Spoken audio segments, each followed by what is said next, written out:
할렐루야. 아, 우리 서로 인사하겠습니다. 하나님 당신을 축복하십니다. 하나님 축복하십니다. 하나님이 축복하십니다. 오늘도 참 좋은 날인 줄로 믿습니다. 아멘. 하나님의 크신 은혜와 복이 사랑하는 성도 여러분들에게 언제나 함께 하시기를 예수님의 이름으로 축복을 드립니다. 8월 마지막 주일인데도 불구하고 불볕더위가 계속된다고 하는 그러한 보도가 있었습니다. 마지막까지 건강관리 잘 하셔서 결실의 계절 가을을 맞이할 수 있는 승리하는 성도 여러분들이 되시기를 예수님의 이름으로 축복을 드립니다. 매일 걸어서 등교하는 한 초등학생이 있었습니다. 그런데 어느 날 아침 날씨가 험하고 먹구름이 물려와서 큰 비가 있을 거라고 하는 그러한 보도가 있었지만 이 소녀는 늘 그랬던 것처럼 걸어서 학교에 갔습니다. 그리고 오후가 되자 예고되었던 것처럼 천둥과 번개를 치면서 곳곳에서 비가 많이 내리기 시작합니다. 소녀의 어머니는 집에 걸어올 아이를 걱정하면서 이 험한 날씨에 아이가 겁을 먹지는 않을까 또 다치지는 않을까 걱정하면서 차를 몰고 아이를 데리러 학교를 향했습니다. 이 차가 아이를 데리러 가는 동안에도 칼날같이 찢어지는 듯한 이 천둥 소리가 들리고 여기저기서 번개불이 번쩍번쩍 몰아치기 시작합니다. 걱정 가득한 어머니는 차를 열심히 몰고 학교를 향해 가고 있었습니다. 그러다가 길을 따라 걸어오는 딸아이를 발견하게 됩니다. 그런데 아이가 이상한 짓을 합니다. 번개가 칠 때마다 멈춰서서 하늘을 쳐다보는 겁니다. 이리저리 포즈도 취합니다. 어머니는 걱정이 돼서 얼른 차를 세우고 아이를 차에 태운 다음에 도대체 비가 오려고 하는데 너는 뭐 하는 거냐? 하늘에서 번개도 치고 천둥 치는데 너는 뭐 하는 거냐? 그랬더니 이 아이는 순진무구하게 이렇게 대답을 합니다. 엄마, 전 예쁘게 미소 짓는 중이었어요. 하나님께서 제 사진을 찍으시는 것 같았거든요. 라고 말을 하더랍니다. 자, 우리는 멋진 추억을 오랫동안 간직하기 위해서나 혹은 특별한 장소나 특별한 순간을 만나면 소중한 사람들과 함께 인증사진이라고 하는 사진을 찍습니다. 하지만 우리 주님은 다른 의미로 우리의 사진을 찍으신다고 하는 겁니다. 우리를 성장시키기 위해서 또 우리에게 삶의 의미와 교훈을 주시기 위해서 우리를 향하여 사진을 찍으시는 때가 있습니다. 따라서 하나님은 우리가 행복하고 특별한 장소에 있을 때에도 사진을 찍으시지만은 때로는 고통받는 장소 그리고 원하지 않는 공간에 놓여 있을 때도 우리의 사진을 찍기 위해 카메라 셔터를 누르신다는 것입니다. 인생의 번개가 칠 때 그리고 거기에 천둥까지 칠 때 걱정과 두려움으로 도망치는 모습 때로는 하나님을 원망하고 또 의심하는 모습이 아니라 하나님께 의뢰하고 하나님과 소통하는 담대한 미소를 짓는 그 순간에도 하나님은 우리의 모습을 찍어놓고 싶어 하십니다. 주님은 우리에게 축복과 성장의 길을 보여주시기도 하지만 인생에 대해 하나씩 가르쳐 주시기 위하여 때로는 인생의 번개를 주시기도 하시는 것입니다. 그러므로 우리의 인생의 번개가 번쩍일 때 때로는 천둥까지 동반한 그러한 환난의 때가 있을 때 그럴 때도 우리는 믿음을 잃지 않고 하나님을 향하여 미소를 짓는다고 한다면 하나님 우리를 향해 미소로 답해 주실 것입니다. 내 인생에 번개가 치더라도 걱정과 두려워하지 말고 미소를 지으면 우리의 환경이 변화되어져서 하나님께서 주시는 복으로 충만하게 될 것입니다. 이런 믿음의 기백으로 인생의 천둥 번개 가운데서도 늘 주님을 향해 미소를 잃지 않는 그러한 믿음을 가진 담대한 믿음을 가진 성도 여러분들이 되시기를 예수님의 이름으로 축복을 드립니다. 아멘. 오늘은 데살로니가 교회에 나타난 신앙의 특징 세 번째 시간으로 마지막 시간입니다. 데살로니가 교회에 나타난 신앙적 특징 세 가지는 믿음의 역사와 사랑의 수고와 그리고 소망의 인내 이렇게 세 가지 특징이 나타났습니다. 사도 바울은 이렇게 신앙적 특징을 나타내고 있는 데살로니가 교회를 칭찬하면서 하나님께 감사하는 내용의 편지가 바로 데살로니가 전서 앞부분에 기록되어져 있습니다. 오늘은 세 번째 데살로니가 교회에 나타난 특징으로서 소망의 인내에 대한 말씀으로 함께 은혜를 나누려고 합니다. 말씀드린 것처럼 데살로니가 교회는 바울이 2차 전도 여행 가운데 세운 교회입니다. 사도행전 17장의 말씀을 보면 사도 바울이 데살로니가 지방에서 열심히 복음을 전하며 안식일에는 회당에서 말씀을 강론하게 됩니다. 그런데 유대인들도 아닌 헬라인들과 그리고 귀부인들이 많은 사람들이 복음을 전해 듣고 그들을 중심으로 예수님을 믿는 사람들이 모여서 세워진 교회가 바로 데살로니가 교회였습니다. 바울이 가서 복음을 전하는 곳마다 유대인들의 해방과 핍박이 있었는데 이 데살로니가 교회도 예외는 아니었습니다. 사도행전 17장 5절 말씀을 보면 유대인들이 시기하여 저자의 어떤 불량한 사람들을 데리고 때를 지어 성을 소동하게 하여 야손의 집에 침입했다. 이렇게 말씀하고 있습니다. 거기서 바울과 실라를 잡으려고 했지만 이미 이 형제들이 바울과 실라를 숨긴 상태여서 그 바울과 실라는 찾지 못하고 야손과 다른 믿음의 형제들을 잡아서 끌고 관원들에게 갑니다. 그러면서 천하를 어지럽게 하는 사람이라고 하면서 소동을 일으키고 그들을 관리들에게 고발을 했습니다. 이렇게 위험한 상황, 어려운 상황이 계속되자 데살로니가 교회 성도들은 그 밤에 바울과 실라를 인근 지역인 베레아로 피신을 시켰습니다. 바울과 실라는 베레아 지역에서도 열심히 복음을 전했고 또 말씀을 강론하는 그러한 사역을 계속했습니다. 그런데 이 소문을 들은 유대인들이 데살로니카에 있던 유대인들이 또 베레아 지역으로 몰려가기를 시작한다고 하는 그러한 내용들이 사도행전 17장에 기록되어 있었습니다. 이미 말씀드린 것처럼 바울이 데살로니가 교회에 머문 기간은 그렇게 길지가 않았습니다. 불과 3주 동안 복음을 전하고 말씀을 강론했는데 그 시간에 많은 사람들이 예수님을 믿게 되었고 교회가 세워지게 되었습니다. 더군다나 사도 바울이 기쁨으로 하나님 앞에 감사하며 데살로니가 교회의 성도들을 칭찬할 정도로 훌륭한 교회로 세워진 교회가 바로 데살로니가 교회였다는 것입니다. 데살로니가 교회는 평범한 교회가 아니었던 것입니다. 이들에게서 뚜렷이 나타난 신앙적 특징이 있었고 그 신앙적 특징은 교회 안에서 뿐만 아니라 바울이 복음을 전한 그 주변 지역까지도 본이 될 만큼 아주 소문난 그러한 교회가 되었습니다. 지난 2주 동안에 걸쳐 우리는 데살로니가 교회의 신앙적 특징 또 앞에 나타난 2가지 믿음의 역사와 사랑의 수고에 대한 말씀을 들었습니다. 오늘은 3번째 특징으로 소망의 인내에 대한 말씀으로 함께 은혜를 나누려고 합니다. 오늘 말씀을 통해서 우리의 소망을 다시 한번 점검해보고 소망에 따르는 인내를 통해 우리의 소망을 굳게 하는 귀한 시간이 되실 수 있기를 예수님의 이름으로 축복을 드립니다. 첫 번째로는 성도의 소망에 대한 말씀입니다. 몇 해 전에 세상을 떠난 이 가수 최희준이라는 사람을 우리 어르신들은 잘 아실 겁니다. 최희준 씨가 부르는 하숙생이라고 하는 노래가 있는데 그 노래가 굉장한 인기를 누렸고 지금도 많은 사람들의 입에서 불려지고 있는 노래가 바로 이 하숙생이라고 하는 노래입니다. 이 노래의 가사 말을 보면 사람의 인생은 하숙생과 같다 이렇게 비유해서 만든 노래입니다. 하숙생이라는 노래가 많은 인기를 누린 것은 그 노래의 가사가 많은 사람들의 공감을 불러일으켰기 때문이라고 보여집니다. 성도의 삶도 나그네 인생길에 비유할 때가 많습니다. 그런데 세상에서 말하는 하숙생이나 나그네 인생과 그리스도인의 나그네 삶에는 분명한 차이가 있습니다. 그것은 뭐냐면 바로 나그네의 길이, 나그네의 삶이 목적지가 있느냐 없느냐의 차이 때문이라는 겁니다. 우왕좌왕이라고 하는 사자성어가 있습니다.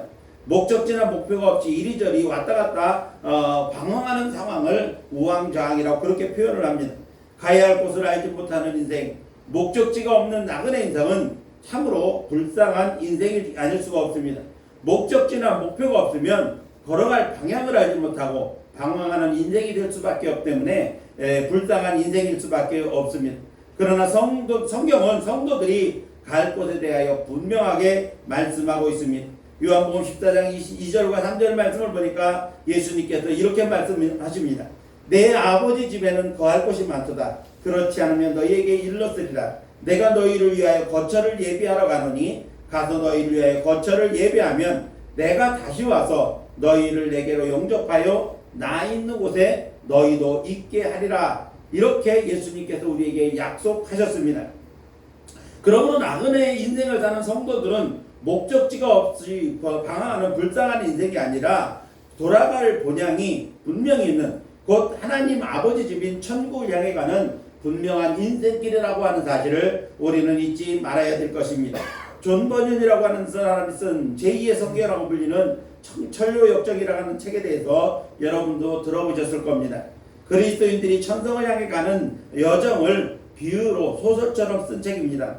장차 망할 성인 장망성이라고 하는 이 세상을 이렇게 비유한 책입니다. 그래서 이 장망성과 같은 이 세상을 떠나서 천성을 향해 가는 기독도라고 하는 사람이 있습니다. 크리스찬이라고 하는 사람이 있는데 이 사람이 고난의 여정 끝에 천사들의 환영을 받으며 결국은 천국에 입성한다라고 하는 그 내용을 이 비유해서 쓴 글이 바로 천로역정이라고 하는 책입니다.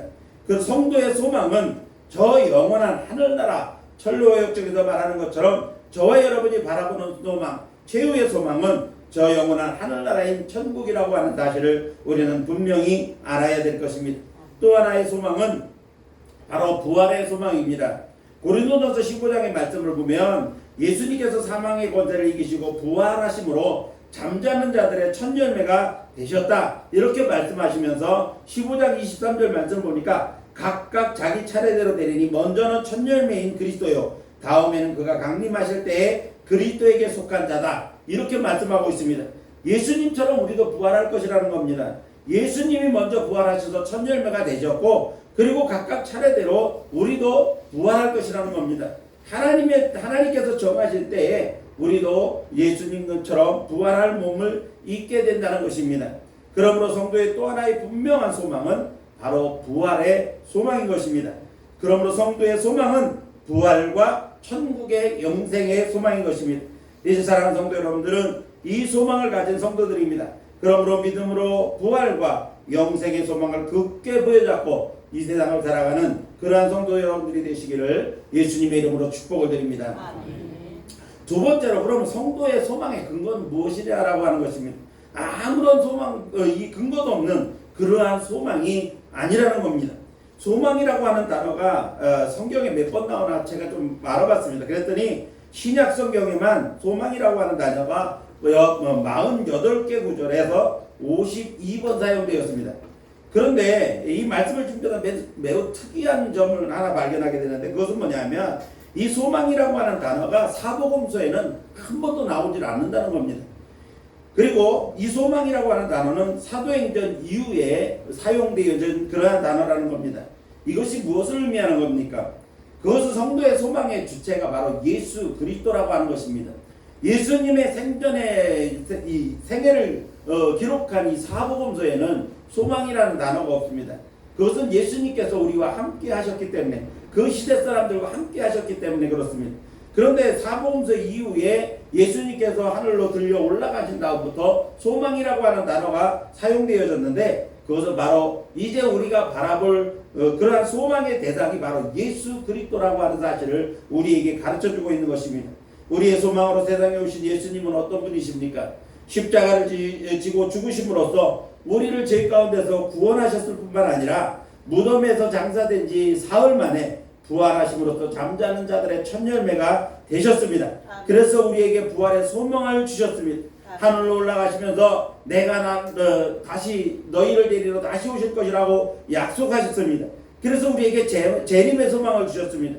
그리고 나 있는 곳에 너희도 있게 하리라. 저 영원한 하나님이 통치하시는 천국에 우리를 데려가시겠다고 약속하심으로써 천국의 영생을 우리에게 주신 것입니다. 데살로니가전서 2장 19절 말씀을 보면 우리의 소망이나 기쁨이나 자랑할 면류관이 무엇이냐? 그가 강림하실 때 우리 주 예수 앞에 너희가 아니냐? 예수님께서 이 땅에 다시 오실 때 우리는 예수님처럼 부활의 몸을 입거나 또 예수님께 부름받을 천국으로 올라갈 그러한 우리라는 사실입니다. 데살로니가전서 4장 13절 말씀에도 형제들아 자는 자들에 관하여는 너희가 알지 못함을 우리가 원치 아니하노니 이는 소망 없는 다른 이와 같이 슬퍼하지 않게 하려 함이라 말씀했습니다. 세상 사람들은 소망이 없기 때문에 부활도 천국의 소망도 없기 때문에 죽음은 슬픈 것입니다. 그러나 믿는 자들은 죽음을 슬픔으로 받아들이지 않는 것이 무엇이냐면 예수님이 이 땅에 다시 오실 것이고 그날에 우리 모두가 부활할 것이며 천국에 다시 만나게 될 것이기 때문에 우리는 슬퍼하지 않는다는 겁니다. 디모데전서 1장 1절에 보니까 사도 바울은 자신을 이렇게 소개합니다. 우리 구주 하나님과 우리의 소망이신 그리스도 예수의 명령을 따라 그리스도 예수의 사도된 바울은 그렇게 말씀하고 있습니다. 하나님이 우리의 소망이라는 겁니다. 예수 그리스도께서 우리의 소망이 되신다는 겁니다. 그 소망을 따라서 그것을 예수님의 명령에 따라서 자기가 사도가 되었다 그렇게 말씀하고 있는 겁니다. 베드로전서 1장 3절 말씀을 보면 우리 주 예수 그리스도의 아버지 하나님을 찬송하리로다. 그의 많으신 긍휼대로 예수 그리스도를 죽은 자 가운데서 부활하게 하심으로 말미암아 우리를 거듭나게 하사 산 소망이 있게 하신다 이렇게 말씀하고 있습니다. 우리가 가진 소망은 죽은 소망이 아니라는 겁니다. 허황된 꿈도 아니라는 겁니다.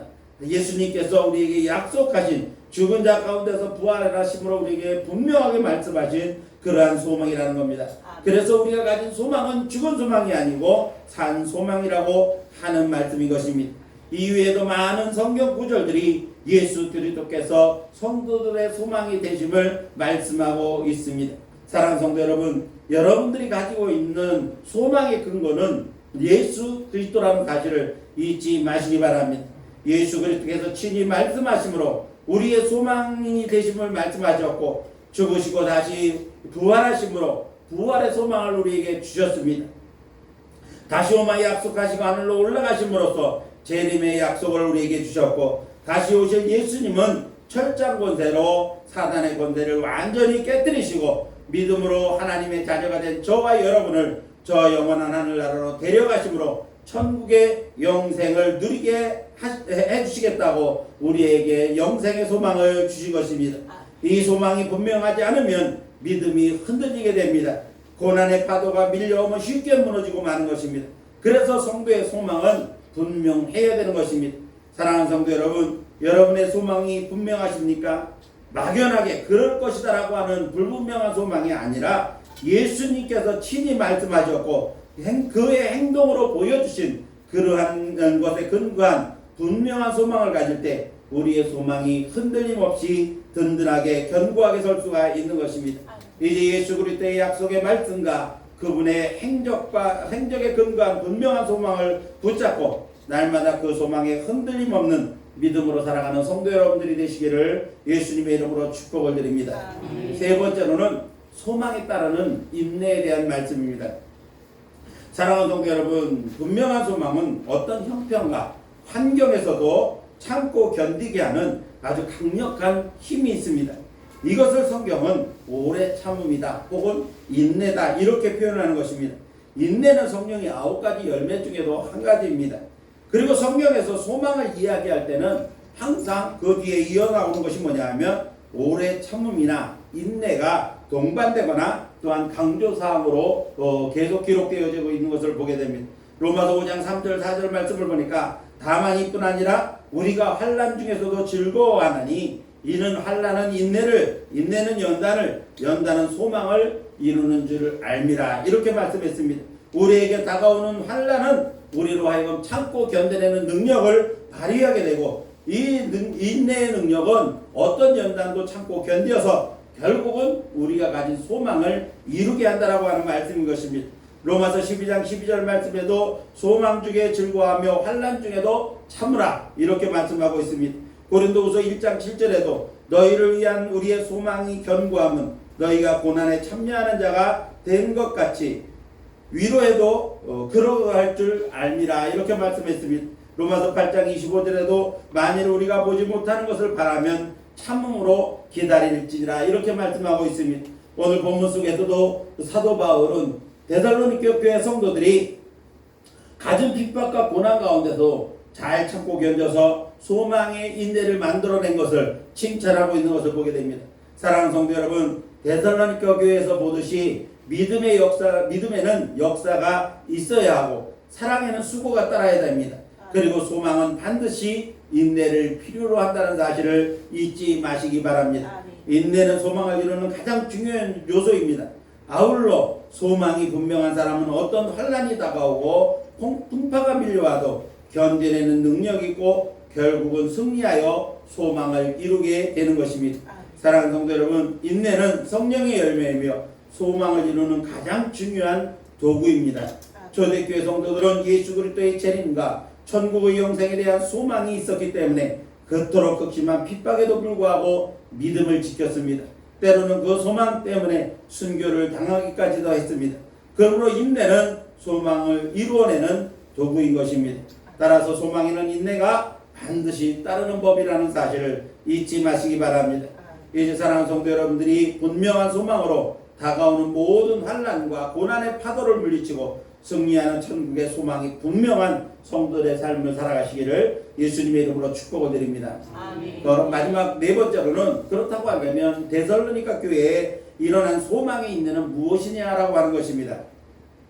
데살로니가 교회는 짧은 교회 역사에도 불구하고 극심한 핍박을 견뎌내는 그러한 힘이 대단했던 교회로 오늘 성경이 우리에게 소개되고 있는 것을 보게 됩니다. 사도 바울은 그들이 그렇게 짧은 역사에도 불구하고 그렇게 큰 고난과 핍박이 있음에도 그것을 참고 견뎌내는 소망의 인내가 분명한 교회임을 칭찬하는 것을 볼 수 있습니다.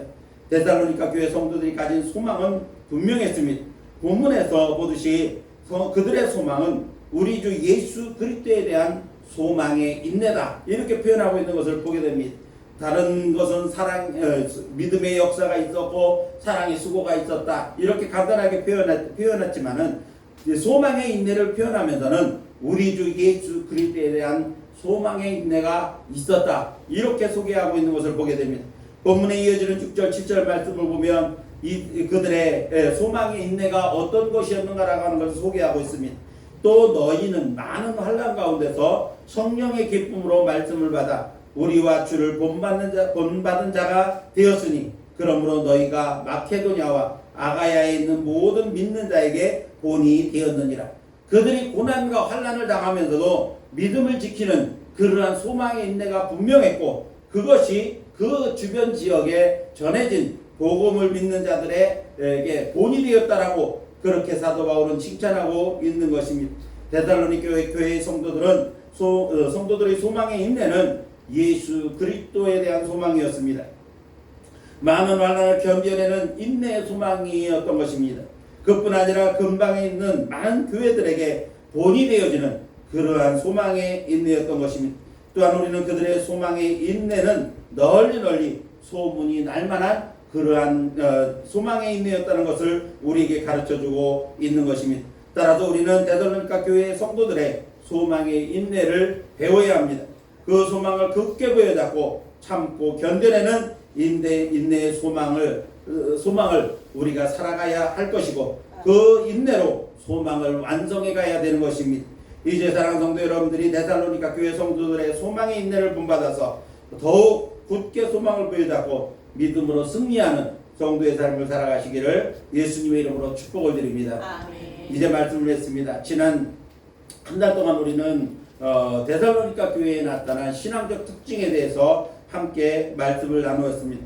데살로니가 교회는 분명한 믿음의 역사가 나타나는 교회였습니다. 수고로 사랑의 열매를 맺은 교회가 데살로니가 교회였습니다. 그리고 인내로 소망을 더욱 굳게 세워나가고 주변 교회의 본을 보여주는 그러한 교회였습니다.